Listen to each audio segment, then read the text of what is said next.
When I first started noticing something off about Emma, my wife of 10 years, I wasn't sure if I was imagining things or if something was truly wrong. Emma had always been my partner in everything, a supportive, caring woman who seemed as invested in our marriage as I was. The very idea of her betraying me was unthinkable. Yet the small, nagging signs that something had changed in her behavior began to eat away at my peace of mind. It started innocently enough. Emma began working late more often than usual, claiming that her job was becoming increasingly demanding. At first, I didn't question it. Her work had its busy seasons, and I trusted her. But soon her excuses started to sound rehearsed, almost mechanical. Then there was the matter of her phone. Once an open book between us, it now became something she guarded closely. She'd never cared if I picked it up before, but now it was always in her hand or tucked away, out of reach. At first, I tried to dismiss my suspicions as paranoia. Maybe I was overthinking things. After all, every marriage has its ebbs and flows, right?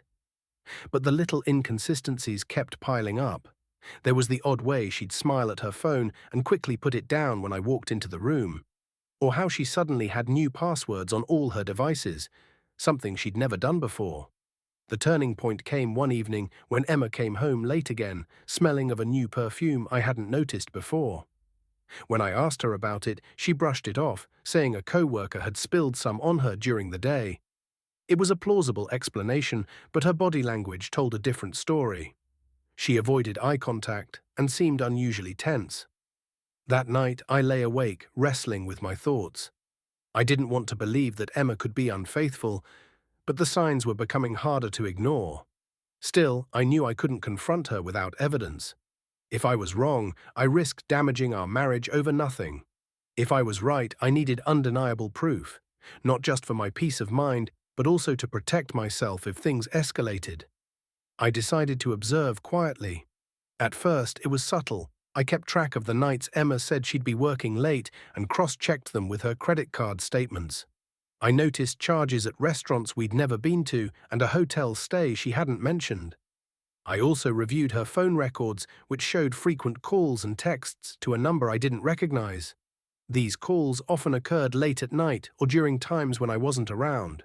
Each new piece of information added to the pit growing in my stomach, but I stayed calm.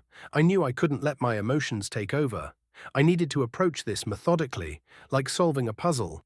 One evening, while Emma was out with friends, or so she said, I decided to take things a step further.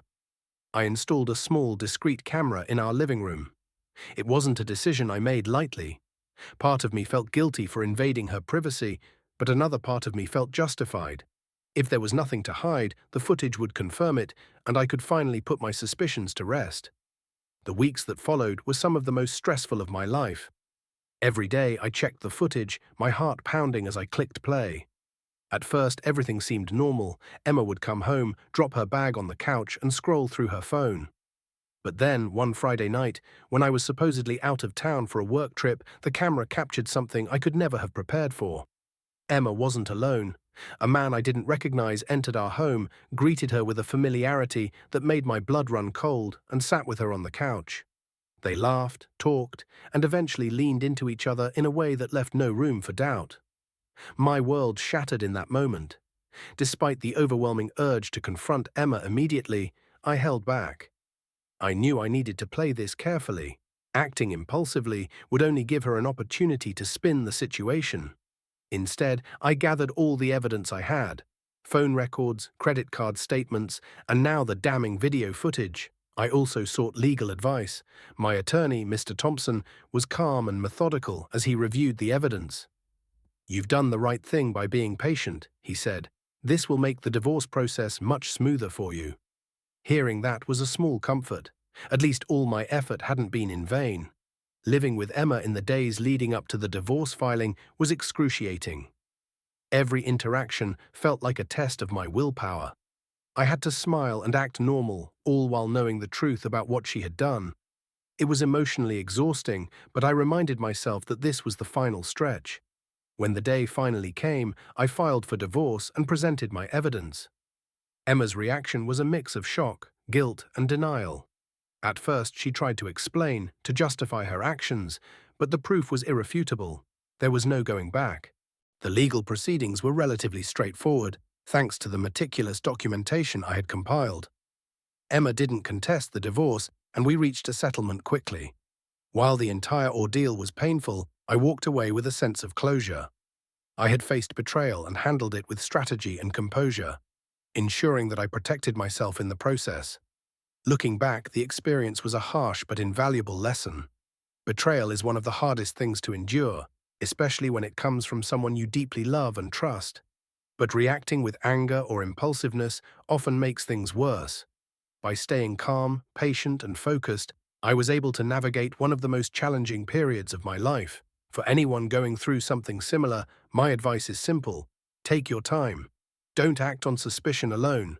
Gather evidence, seek advice, and approach the situation with a clear head. It's a painful process, but handling it with patience and strategy will put you in a much stronger position. If you found this story intriguing, there's plenty more where that came from. For more stories full of twists, turns, and valuable life lessons, please subscribe to our YouTube channel and share your thoughts in the comments below.